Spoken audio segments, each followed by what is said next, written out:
নমস্কার বন্ধুরা, chef Shrabani daily vlog চ্যানেলের পক্ষ থেকে সবাইকে স্বাগত জানিয়ে আজ আপনাদের সাথে শেয়ার করতে চলেছি মুখরোচক টেস্টি রেসিপি। আপনারা প্রথম থেকে পুরো ভিডিওটা শেষ পর্যন্ত দেখতে থাকুন।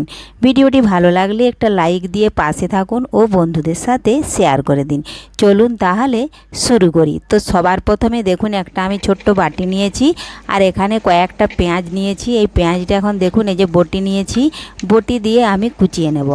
আমি এখানে বটি দিয়ে কুচিয়ে নিচ্ছি, আপনারা পারলে ছুরি দিয়েও কুচিয়ে নিতে পারেন, আপনাদের যেটা সুবিধা বা পছন্দ হবে।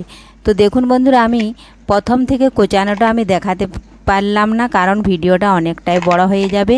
এই জন্য দেখুন আমি এখন পেঁয়াজ কুচিগুলো একটু ঝুরি ঝুরি করে নিচ্ছি, দেখুন ছাড়িয়ে নিচ্ছি, তাহলে কিন্তু পেঁয়াজ বড়াটা খুবই ভালো হয় আর খেতেও টেস্টি হয়। এই দেখুন হাত দিয়ে এই পদ্ধতিতে ভেঙে নিচ্ছি। যদি কোনো বন্ধু আমার চ্যানেলে নতুন হয়ে থাকেন, তাহলে চ্যানেলটি সাবস্ক্রাইব করে বেল আইকন হলে সেট করে দিন সবার প্রথমে এই মজার মজার রেসিপি পেতে। এই দেখুন বন্ধুরা, পেঁয়াজগুলো আমার ঝুরি ঝুরি করে নেওয়া হয়ে গেছে। এখন এই পেঁয়াজের মধ্যে কিছু উপকরণ অ্যাড করব। সবার প্রথমে দিলাম লবণ, দিলাম হলুদ গুঁড়ো আর দেব আমি লাল লঙ্কার গুঁড়ো। এখন এর উপরে দিয়ে দেব আমি কিছুটা বেসন। আমি এখানে কালো জিরে আমার হাতের কাছে নেই, এই জন্য দিতে পারলাম না। আপনারা পারলে 1 চামচ কালো জিরে দিয়ে দিবেন, তাতে কিন্তু এর স্বাদটা আরও বেড়ে যাবে। দেখুন সমস্ত কিছু উপকরণ আমি চামচের সাহায্যে এইভাবে মাখিয়ে নিচ্ছি। যতটা সম্ভব পেঁয়াজের জলটা দিয়েই দেখুন আমি মাখিয়ে নিলাম। আর যদি মাখানো না যায়, দেখুন সামান্য পরিমাণে একটু আমি জল দিয়ে দিচ্ছি, দিয়ে চামচ দিয়ে ভালোভাবে আমি বাটারটা দেখুন তৈরি করে নিচ্ছি।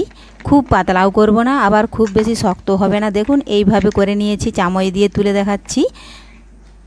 আপনারা পারলে হাত দিয়েও মাখিয়ে নিতে পারেন। এই দেখুন হয়ে গেছে। এখন আমি গ্যাস ধরিয়ে কড়াই বসিয়ে দিয়েছি। কড়াইয়ের মধ্যে সামান্য পরিমাণে তেল দিয়েছি, সাদা তেল। আপনারা এর থেকেও যদি বেশি তেল খেতে পছন্দ করেন, তাহলে আর একটু তেলের পরিমাণটা বাড়িয়ে দেবেন।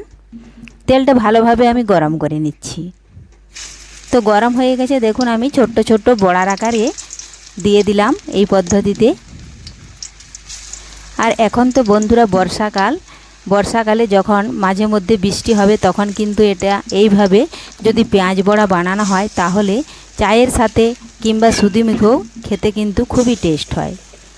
এই দেখুন আমি দিয়ে দিয়েছি 4টা 5টা 6টা আর একটা দিয়ে দিলাম 7টা।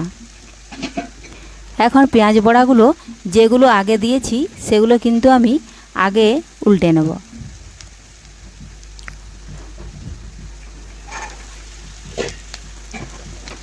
এই দেখুন আগে যেগুলো দিয়েছি সেগুলো কিন্তু অনেকটাই হয়ে গেছে।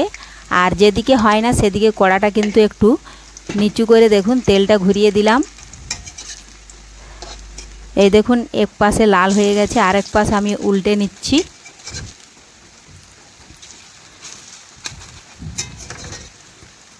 খুবই সহজ একটা রেসিপি। তো এই পদ্ধতিতে আপনারাও বর্ষাকাল বা বৃষ্টির দিনে এইটা বানিয়ে নিয়ে চায়ের সাথে বা শুধু মুখে খেতে পারবেন। এই দেখুন সমস্ত বড়াগুলো উল্টে নিয়েছি।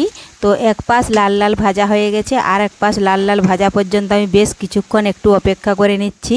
আর যেহেতু আমি কম তেল দিয়েছিলাম, এর জন্য কড়াটা একটু চারপাশে এইভাবে ঘুরিয়ে ঘুরিয়ে দিচ্ছিলাম। দেখুন দুপাশেই লাল লাল করে ভেজে নিয়েছি।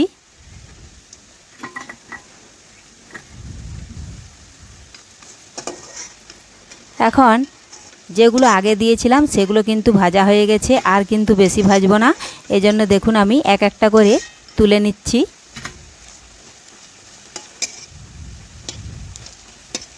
অনেকেই কিন্তু তেল খেতে পছন্দ করেন না, তারা কিন্তু এই পদ্ধতিতে কম তেল দিয়ে বড়াগুলো ভেজে নিতে পারবেন খুব সহজেই।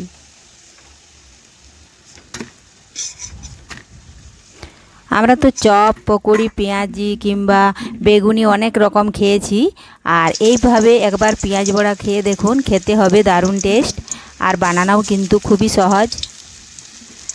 আর বাকি যে বাটারটা আছে সেটাও কিন্তু দেখুন আমি দিয়ে দিচ্ছি ওই একই রকমভাবে।